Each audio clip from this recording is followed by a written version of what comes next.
श्री शिवाय नमस्तुभ्यम दोस्तों, हर हर महादेव, जय महाकाल। मैं प्रतिभा शर्मा एक बार फिर से स्वागत करती हूँ आप सबका मेरे यूट्यूब चैनल पर। दोस्तों, बैसाख का महीना बहुत ही पवित्र, बहुत ही विशेष माना गया है। एक एक पल, एक एक क्षण इसका बहुत खास होता है। बैसाख के महीने में जल का बहुत महत्व होता है। जी हाँ, कहा जाता है कि प्यासे को पानी पिलाना बड़ा पुण्य का कार्य माना गया है। तो ऐसे ही आप इस पुण्य को प्राप्त करना चाहते हैं तो जल का दान अवश्य कीजिएगा। आप अपने घर के बाहर मटका या परिंदा रख सकते हैं, जो कि आने जाने वाले मुसाफिरों के लिए भी काफी मदद हो जाती है इस समय में। तो बैसाख के महीने में जल का दान बहुत महत्व माना गया है। साथ ही साथ दोस्तों, अगर आपके जीवन में लक्ष्मी की कृपा नहीं है, माँ लक्ष्मी का आशीर्वाद कुछ आपके घर पर कम हो गया है, माँ आपके घर से रुष्ट हो गई हैं, उनका आना आपके घर पर रुक गया है, तो एक छोटा सा उपाय इस बैसाख के महीने में आप कीजिएगा। बड़ी ही जल्दी आपको इसमें लाभ दिखाई देगा। मैं हमेशा बोलती हूँ, पूज्य गुरुदेव के जो उपाय होते हैं, वीडियो को देखकर ही मैं आपको वह जानकारी शेयर करती हूँ। मैं अपने मन से कुछ भी आप तक नहीं पहुँचाती हूँ। तो जो कुछ भी है वो पूज्य गुरुदेव के द्वारा बताया गया हुआ है और इन्हीं को आपको भी फॉलो करना चाहिए। क्या करना है दोस्तों, अगर आपके घर में, आपके जीवन में माँ लक्ष्मी की कृपा कम है, धन का आगमन किसी भी वजह से, किसी भी कारण से रुक गया है, आपका व्यापार, आपका बिजनेस जो है तरक्की कर रहा था लेकिन अब जो है रुकावट आ गई है, धन का आना बंद सा हो गया है, इस बैसाख माह में इस उपाय को जरूर कीजिएगा। और नवमी तिथि के दिन करेंगे तो और भी अच्छी बात है। कितने दिन निकल गए ये नहीं देखना है, कितने दिन शेष हैं, किसी भी दिन इस उपाय को कर लीजिएगा। तो आने वाली नवमी तिथि यानी कि नवमी तिथि के दिन 22 अप्रैल नवमी तिथि के दिन इस उपाय को प्रारंभ कर दीजिएगा। दोस्तों, करना क्या है, आपने लेना है एक प्यारा सा छोटा सा सफेद कपड़ा, छोटा सा, बहुत बड़ा नहीं चाहिए है, छोटा सा अपने हाथ के बराबर का एक सफेद साफ स्वच्छ जो है वो आपको कपड़ा ले लेना है सफेद रंग का। साथ ही साथ आपने लेने हैं चावल के दाने, जिसको कि हम अक्षत कहते हैं। अक्षत यानी कि जो कहीं से भी टूटा हुआ ना हो, कहीं से भी खंडित ना हो, ऐसे आपको अक्षत के दाने लेने हैं। अब कितने दाने लेने, ध्यान से सुनिएगा। हमें लेने हैं अक्षत के 108 दाने, बिना टूटा हुआ चावल जिसको कि हम अक्षत कहते हैं, इसके 108 दाने लेने हैं आपको। और जो सफेद कपड़ा है उसके अंदर वो 108 दाने आपको रख देने हैं दोस्तों।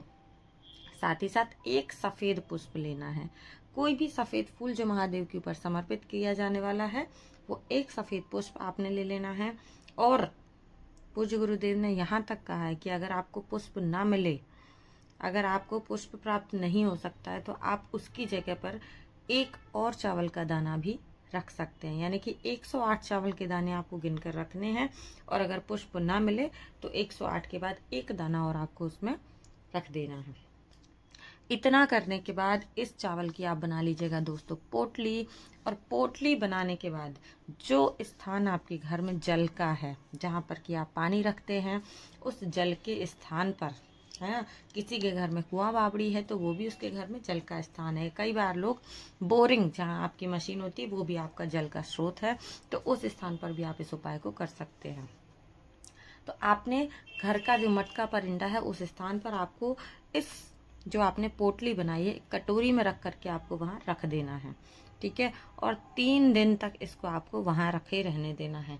आप चाहे तो प्रतिदिन एक घी का दीपक वहां लगा सकते हैं, कहा जाता है कि वहां पूर्वजों का वास होता है, तो आप चाहे तो प्रतिदिन एक दीपक लगा सकते हैं। अन्यथा उस कटोरी में आपको उस पोटली को रख देना। 3 दिन रखने के बाद चौथे दिन आपको वो पोटली वहां से उठानी है दोस्तों। और पोटली लेकर के साथ साथ आपको क्या करना है, एक घी का दीपक भी लेना है।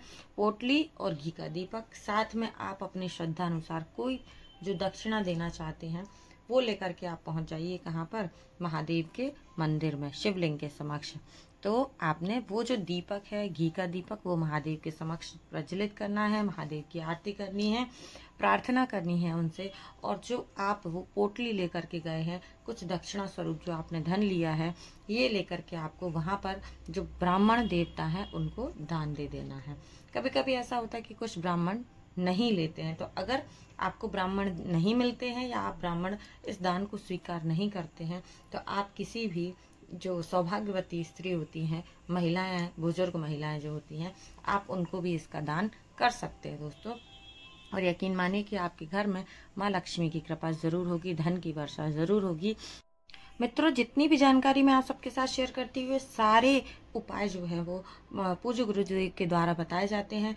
उनको वीडियो के माध्यम से मैं आप सब तक पहुंचाने की कोशिश करती हूं और उम्मीद करती हूं कि ये आपके लिए लाभदायक साबित होती होगी। तो वीडियो अगर थोड़ा सा भी अच्छा लगता है तो वीडियो को लाइक कीजिए, ज़्यादा से ज़्यादा लोगों तक शेयर कीजिएगा दोस्तों, और कमेंट में माँ लक्ष्मी के किसी एक नाम को ज़रूर टाइप कीजिएगा।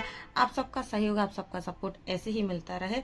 मिलेंगे अगले वीडियो में फिर से कुछ नई विशेष महत्वपूर्ण जानकारी के साथ। तब तक के लिए श्री शिवाय नमस्तुभ्यम। हर हर महादेव। जय महाकाल। जय माँ लक्ष्मी।